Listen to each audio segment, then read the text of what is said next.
nueva temporada del Académico, este programa que te muestra las mejores charlas y conferencias que pasan acá en la Universidad Nacional de Cuyo. Arte, educación, política, derecho y mucho más. Así arrancamos. ¿El hombre va a cambiar el clima mundial?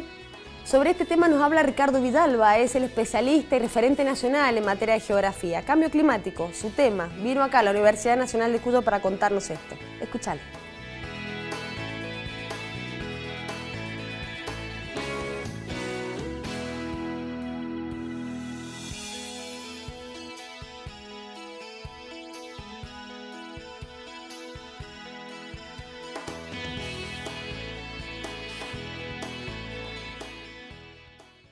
Bueno, simplemente quiero empezar mostrándoles que en el planeta están ocurriendo cosas sin precedentes, sería la palabra. Es decir, algo que si nos ponemos a mirar, encontrar la ciudad de Mendoza que está inundada prácticamente en los últimos 2 o 3 meses, cada una vez por semana teníamos problemas de inundación, tormentas, como dice el diario, desbordada la ciudad de Mendoza por las lluvias.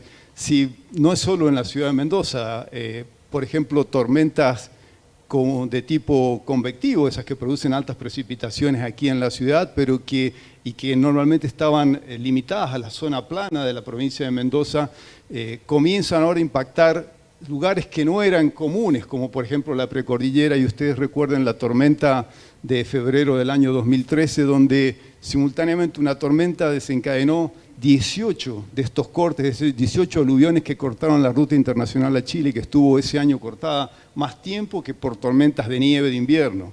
Es decir, situaciones que no las veíamos o no las esperábamos, es algo nuevo que está sucediendo. La siguiente. Entonces, vamos avanzando, que están ocurriendo situaciones así como estas tormentas o como sequías muy marcadas, que justamente son diferentes de cómo venía ocurriendo, de lo que venía pasando en este planeta. Y alguien puede decir, o hay gente que dice, que esto simplemente es parte de la variabilidad natural del sistema climático, que esto es el clima del planeta, que el clima siempre fue así, que el hombre no tiene nada que ver y que por lo tanto tenemos que seguir viviendo como venimos viviendo, tenemos que seguir consumiendo como consumimos, usando los recursos como los estamos usando, porque el hombre no tiene ninguna responsabilidad en lo que está pasando. Entonces, mi primera pregunta es, y contarles qué ha hecho justamente la comunidad científica para saber si esto es así o no. Es decir, respondamos si hay una componente antrópica, si el hombre está atrás de los cambios climáticos que estamos viviendo en el presente. La gente sobre el planeta ha aumentado enormemente y que obviamente ese crecimiento era relativamente lento y al hombre le llevó prácticamente 1600 años pasar de 300 millones de personas que éramos el año 0 hasta 600 millones en el año 1600, pero que luego cuando comienza la revolución industrial, ese crecimiento cambia de tendencia y en el año 2010 ya éramos 7.000 millones de personas sobre este planeta. Es decir, cuando uno piensa que Argentina tiene 40 millones, imaginarse un planeta de no sé cuántas Argentinas, habría que hacer la cuenta, 7.000 dividido 40, es mucha gente que obviamente requiere de alimentos, requiere de vestimenta, requiere de energía, y pensar en todo momento que esos recursos están saliendo de un único lugar, de nuestra casa, que es nuestro planeta. No viene de ningún lugar desde Marte, ni de la estratosfera, cae alimento, cae ropa, sino todo se genera en nuestro planeta, y que para dar vida digna a esos 7.000 millones, y que seremos en el 2050, de acuerdo a las mejores estimaciones, 9.000 millones de personas sobre este planeta, tenemos que ser conscientes y tratar de dar vida digna a esas personas y usar en la forma más eficiente los recursos de nuestro planeta. La siguiente, bueno, si uno mira cómo creció la población, aquí desde el año 1750 al 2000, ahí se ve el cambio que veíamos anteriormente en esa figura, y comienza a mirar indicadores ambientales, o en este caso, indicadores socioeconómicos, uno encuentra que este patrón de crecimiento se repite en todas las variables que miremos a escala global. Entonces, el Producto Bruto Interno, el consumo de energía, el consumo de fertilizantes, porque hay que alimentar a 7.000 millones de personas, el uso del agua, la producción de papel, las telecomunicaciones, el turismo internacional, todo va reflejando esa forma. Y con esto no hay ningún problema, es decir, ecológicamente la Tierra tiene capacidad para soportar en forma digna el crecimiento poblacional y alcanzar esos 9.000 millones de personas. La historia es que con ese crecimiento, justamente, si vemos la siguiente, ese crecimiento va dejando tendencias en el sistema terrestre como huellas en el sistema terrestre. Entonces, ese crecimiento también se ve reflejado con curvas que tienen exactamente la misma forma en gases de tipo invernadero, como el dióxido de carbono, que se habló anteriormente, el óxido de nitrógeno, el metano, que también vamos a tener situaciones en que el ozono estratosférico va desapareciendo, que la temperatura del planeta se va aumentando, que, por ejemplo, la cantidad de nitrógeno en las zonas costeras por ese proceso de fertilización, ya que no todo el nitrógeno que le agregamos a las plantas es retenido, sino que se pierde, se lixivia y llega a las costas y produce modificaciones. La degradación de la biosfera referido al número de especies que están desapareciendo como consecuencia del trabajo, digamos, de las actividades humanas sobre este planeta. De tal forma que, fíjense, todas las tendencias sociales se ven claramente reflejadas en tendencias ambientales que tienen exactamente el mismo patrón y que reflejan estos cambios que el hombre está haciendo en la Tierra. De tal forma que la comunidad, los ecólogos, la comunidad de ecólogos a nivel global, coinciden que las actividades humanas se han convertido en la causa principal de los cambios ambientales a escala global. Es decir, en este momento el ser humano es el forzante más fuerte que tiene el planeta como productor de cambios ambientales. Más que un tsunami, que un volcán, que un sismo, digamos, la actividad del ser humano está modificando el planeta más fuertemente que cualquiera de las fuerzas naturales. Y lo interesante es que muchos de estos cambios que estamos haciendo, los estamos haciendo y a veces sin saber cuáles son las consecuencias de estos cambios. Por ejemplo, recién en el año 2000, cuando alguien estuvo mirando y comparando qué ocurría sobre la Antártida, descubrimos que estábamos ocasionando un agujero de ozono sobre la Antártida, que tiene obviamente implicaciones muy grandes por justamente la cantidad de radiación ultravioleta que llega al planeta como consecuencia justamente de ese agujero de ozono. Y hasta que nadie lo descubrió y lo vio, el hombre no era consciente de esta situación que estaba ocurriendo. La siguiente. Entonces simplemente quiero mostrarles, respondiendo a esta pregunta, ¿tiene el hombre algo que ver o no con estos procesos, estos cambios climáticos que estamos viviendo en el planeta?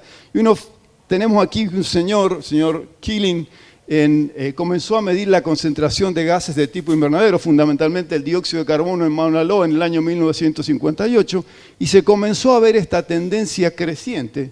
Estábamos hablando aquí de 320 partes por millón, y que en la actualidad, es decir, en el año 2016-2017, ya estábamos en 407 partes por millón. Es decir, la concentración de gases de tipo invernadero, aquellos que producen el calentamiento sobre el sistema planetario, están aumentando en una forma permanente y bien sostenida en el tiempo. Pero hay gente que puede decir, bueno, este proceso, este aumento de concentración de gases de tipo invernadero es simplemente parte de otro proceso natural, donde el hombre no tiene nada que ver, entonces este proceso no tenemos por qué echarle la culpa al hombre de lo que está ocurriendo. Para responder a esta pregunta, los científicos han hecho estudios de testigos de hielo en la Antártida, donde en la Antártida, como siempre hace frío, la nieve se acumula continuamente y esa nieve, digamos que no es totalmente sólida, va atrapando burbujas de aire que quedan finalmente, al transformarse esa nieve, que recibe otra capa y otra capa, finalmente termina transformándose en hielo y atrapando esas burbujas de aire, queda, digamos, depositada en este tipo de capas, de tal forma que si hacemos una perforación, como esos testigos que veíamos anteriormente en sectores de la Antártida, podemos tener perforaciones de 4 kilómetros de extensión que nos permiten mirar la historia del planeta en los últimos 800.000 años, es decir, prácticamente en el último millón de años, porque tenemos 800.000 capas que podemos contar y saber cómo ha ido evolucionando el dióxido de carbono, por ejemplo, uno de los gases de tipo invernadero. Y uno ve que hace 800.000 años, esta era la variación que ha tenido el dióxido de carbono en el planeta entre aproximadamente 180 y 280 partes por millón, y que comparado con la temperatura del Antártico, la temperatura del planeta, cada vez que aumentó la concentración de gases de tipo invernadero, aumentó la temperatura del planeta. Y que en este momento estamos, dijimos, en 407, ya 410 partes por millón, y uno puede remontarse 1.000.000 de años en la historia del planeta y ver claramente que el planeta nunca alcanzó el nivel de concentración de gases de tipo invernadero que tenemos en la actualidad. Es sin duda que esta es la variabilidad natural del sistema climático, para aquellos que decían que lo que estamos viendo es simplemente parte de un proceso natural, y uno puede claramente mostrar que ese proceso natural tiene este rango de variabilidad, entre 180 y 280 partes por millón, pero que lo que estamos viviendo ahora, con niveles superiores a los 410 partes por millón, obviamente no es parte de un proceso natural y que es el hombre el que está atrás de esta situación. La siguiente. Uno ve claramente que este es el registro de temperaturas del año 1880, cuando hay una cantidad suficiente de registros a escala de temperatura a escala global, y cómo ha ido variando la temperatura planetaria. Y el último año, si lo podemos ver, el año 2016, Leti, dale, es justamente el año más caluroso de los últimos 130, 150 años, dependiendo de los registros, que el 2016 fue más caluroso que el 2015 y que el 2015 fue más caluroso que el 2014, es decir, que vamos en un proceso de aumento marcado de la temperatura que refleja este aumento de concentración de gases de tipo invernadero. La siguiente. Resumiendo, el IPCC, que es el panel de cambio climático, establece en este momento que no podemos estar discutiendo si el hombre modificó o no el clima de la Tierra y si hay un proceso de calentamiento o no. Este grupo, digamos, de las Naciones Unidas, que integran miles de científicos a escala global, establece claramente en su último informe del año 2014 que el calentamiento del sistema climático es inequívoco. A esta altura no podemos estar discutiendo si hay calentamiento o no hay calentamiento global, y que desde la década de 1950 muchos de los cambios observados no han tenido precedente en los últimos decenios a milenios. La atmósfera del océano se ha calentado, el volumen de nieve y hielo ha disminuido, el nivel del mar se ha elevado y las concentraciones de gases de tipo invernadero también han aumentado significativamente. Entonces, el hombre, respondiendo a la primera pregunta, vamos a la primera pregunta, el hombre está atrás de estos cambios climáticos que estamos viviendo en la actualidad y que ya han producido, con aumentos de temperatura que hemos visto cercanos a 1 grado centígrado, cambios muy importantes sobre el sistema planetario y sobre las consecuencias que tienen ellos sobre la vida en nuestro planeta. Ya los convencí a todos de que el hombre es responsable en alguna medida, que no podemos decir más no, esto es parte de un proceso natural, que todo está bien y que podemos seguir despilfarrando los recursos del planeta. Tenemos que pensar conscientemente que esto tiene que cambiar. La pregunta es si hay evidencias de cambio climático en Mendoza. Si yo les pregunto a ustedes, ¿hay cambio climático en Mendoza? Algunos me dirán, sí, porque pasa tal cosa. No, no sé. Entonces yo ahora la segunda voy a tratar de mostrarles qué es lo que los científicos estamos viendo y a ver si los puedo también convencer como la primera. Bueno, simplemente decirles que esta es una imagen satelital. Aquí los colores, no sé si los alcanzan a ver, el mar, todo Chile, este sector. La parte blanca es la cordillera de los Andes y el agua para la provincia de Mendoza viene fundamentalmente de esa nieve que se acumula durante el invierno en la cordillera de los Andes. Acá está la ciudad de Mendoza, los oasis irrigados, San Rafael, San Juan. Si vemos la siguiente, vemos claramente que si tomamos el promedio de la nieve regional y el promedio de los caudales de la región, vemos que existe una fuerte relación entre la nieve y el caudal. Es decir, nieve en la cordillera, hay agua, tenemos agua los mendocinos, no hay nieve en la cordillera, estamos complicados, no tenemos agua. Y este sistema, digamos, por vivir en una zona árida, es enormemente variable. Es decir, es un sistema donde la precipitación, como la nieve, puede cambiar de un 5% de un año, por ejemplo, como el año 1968, y puede en otro año, como el año 82 o el año 87, alcanzar el 250%, es decir, 2 veces y media. Entonces estamos frente a un sistema que puede ser, que oscila prácticamente entre nada y 2 veces y media su valor medio. Con lo cual, ver tendencias allí es muy difícil, es decir, demostrar que existe un proceso de cambio climático en la provincia de Mendoza, desde el punto de vista hidrológico resulta bastante complicado. Pero quiero mostrarle la siguiente para ver qué es lo que está pasando. Simplemente aquí para indicarle que esta variabilidad nos permite científicamente detectar muy claramente en el caudal de los ríos o en la nieve que hay un proceso de calentamiento. Porque puede oscilar entre, es decir, en un momento en que no teníamos calentamiento global o todavía no se iniciaba el proceso, un 5% de la nieve, y otros años donde teníamos el 250%. La siguiente, por favor. Fíjense, en esto es cómo ha ido variando la nieve, el famoso año 68, el año 82 y 87 con 250% de variabilidad, pero que si comenzamos a pensar en periodos y hacemos un promedio de 5 años y vamos calculando los promedios, centrado en el año 68, cuando fue la baja más grande, tuvimos un valor bien bajo, es decir, un lustro, 5 años con escasos registros hídricos, pero que si miramos en la actualidad, la última sequía que hemos vivido, la sequía del 2010 al 2015, ha sido la más severa que ha tenido la provincia, al menos en los últimos 70 años. Es decir, que comenzamos a ver ciertas particularidades en el clima de la provincia de Mendoza, en el tema agua, aun cuando vivamos en un ambiente de enorme variabilidad, que nos está indicando que algo está ocurriendo, que algunas situaciones, algunos cambios estamos viviendo. La siguiente. Fíjense la respuesta de los glaciares a estos cambios de calentamiento, al calentamiento y a la reducción de la precipitación que estamos viviendo en la zona. Esta es una foto tomada en el año 1914 en la cuenca del río Atuel. Ese es el glaciar del Humo. Y cuando Yanila comenzó a trabajar en el año 84, fíjense que este glaciar, el glaciar del Humo, acá está la imagen satelital, de más de 2 kilómetros de extensión de hielo habían desaparecido como consecuencia de estos procesos que estamos viviendo, de estos procesos de calentamiento, de esta disminución de la precipitación. Y que este proceso continúa en marcha en la zona de la Alta Cordillera. Basta con que ustedes visiten un año un glaciar en la zona de Aconcagua, en la zona de Tupungato, vuelvan al próximo año y los va a sorprender cuán grande ha sido la retracción de estos cuerpos de hielo. La siguiente. Que el cambio climático, los quiero convencer que está atrás de nosotros.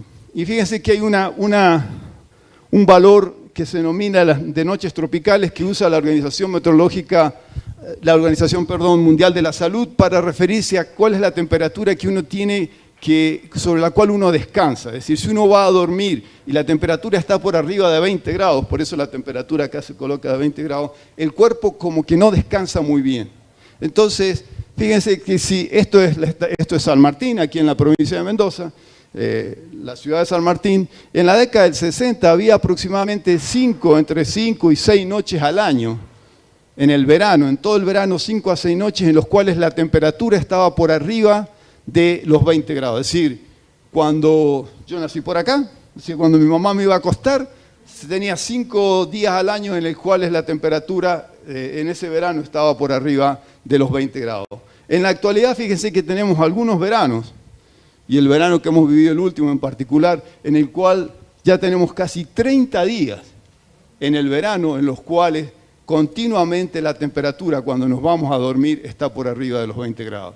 Eso obviamente afecta nuestra salud, no descansamos como hay que descansar, uno se vuelve más sensible, las defensas bajan, más sensible a enfermedades, el estado anímico cambia, la capacidad de trabajo se reduce, es decir, hay una serie de procesos que no los vemos directamente porque no es algo que está lloviendo o está pasando algo en particular, es simplemente cambios de temperatura que se van reflejando justamente en este proceso de calentamiento climático que estamos viviendo.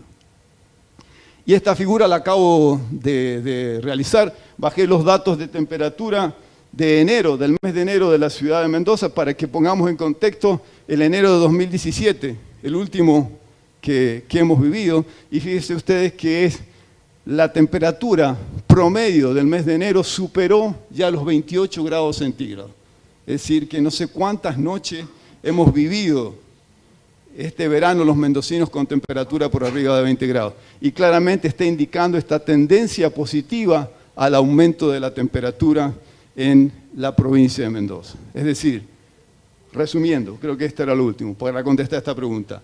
Si bien es difícil poder visualizar este proceso de calentamiento global en los cambios de precipitación, dada la enorme variabilidad de este sistema climático de unas características de una zona árida, ya comienzan a aparecer sequías extraordinarias como la última que vivimos del 2010 al 2015, que fue extraordinaria desde hace por lo menos 70 años cuando tenemos registros instrumentales, y desde el punto de vista de la temperatura, tanto el número de noches tropicales como el número, digamos, como las temperaturas que estamos viviendo, obviamente está indicando que este proceso de calentamiento, nos guste o no nos guste a los mendocinos, está aquí, está con nosotros.